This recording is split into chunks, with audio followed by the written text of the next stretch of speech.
3 years ago, I sat on a cold bench in a police station at 2 a.m., staring at my trembling hands.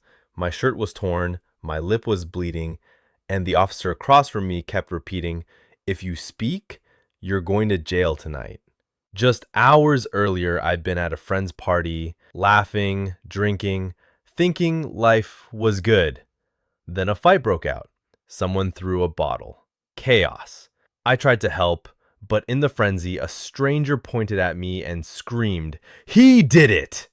And the next thing I knew, I was shoved into a police van, accused of assault. But here's the truth. I was innocent. The cops wanted a confession. The accuser wanted money. My friends had vanished.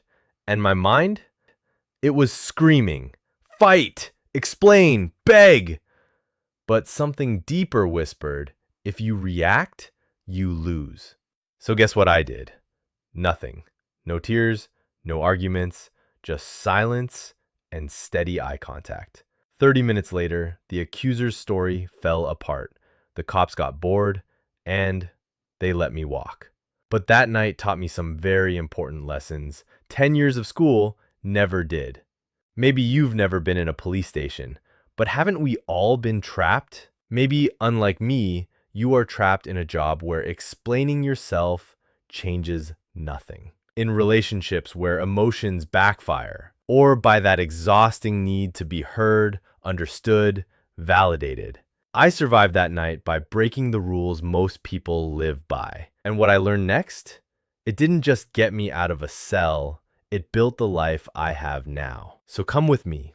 Let's talk about the rules. Lesson 1.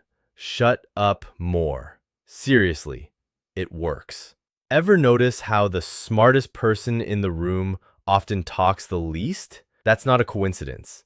The more you say, the more chances you give people to misunderstand you or think you're full of it. For example, imagine your boss asks why a project's late. Naturally, your gut set might be urging you to explain yourself with a long list of excuses. Stop. Instead, try something shorter, like, "We hit some snags, but here's the new timeline." Boom. You sound in control, not defensive. So the next time you're tempted to explain yourself, cut your words in half. Watch how people react differently. Lesson 2. Your feelings are liars. One truth much people often learn the hard way is that emotions can mostly be like that one drunk friend who swears they know the way home, but really, they're leading you into a ditch. Don't always let your emotions override your logic. For instance, your coworker takes credit for your idea, your face gets hot, and you want to call them out in front of everyone. Don't. Instead, breathe. Wait at least 24 hours, then say privately, like, "Hey, I noticed you presented my idea as yours. Let's avoid that next time." Now you look professional, not petty.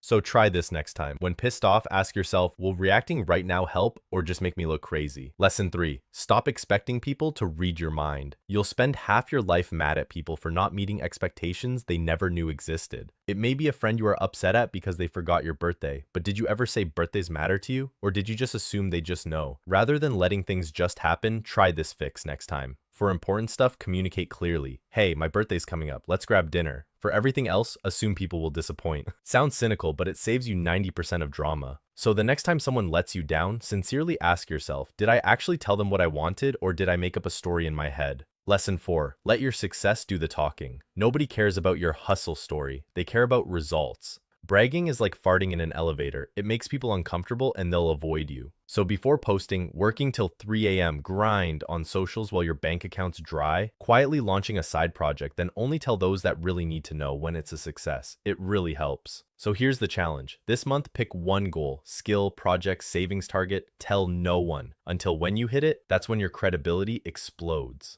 Lesson 5. No isn't rude. It's respect. Protect your energy like gold. Saying yes to everything equals saying no to what actually matters. For example, imagine your coworker asks, "Can you cover my shift? I'm tired." And you just respond with the usual, sure. Without properly thinking it through, then you resent them for 3 days. Instead, you can respond with a simple answer like, "Let me check my calendar, finances, energy, and get back to you." No guilt, no over-explaining, just peace. So the next time someone asks for your time, money, energy, Think it through properly and stop yourself from thinking you owe them a compulsory yes. So there you go. This week I challenge you, stop explaining yourself. Say no to one thing stealing your energy and focus on doing one thing only the future you will see. Tag me when you do. I'll celebrate you. You know that unshakable person who walks into a room and owns it without saying a word? Turns out, it's not magic, it's habits. In the next video, break down the 3 daily habits that built my quiet confidence after years of faking it. Don't forget to like and subscribe. Bye.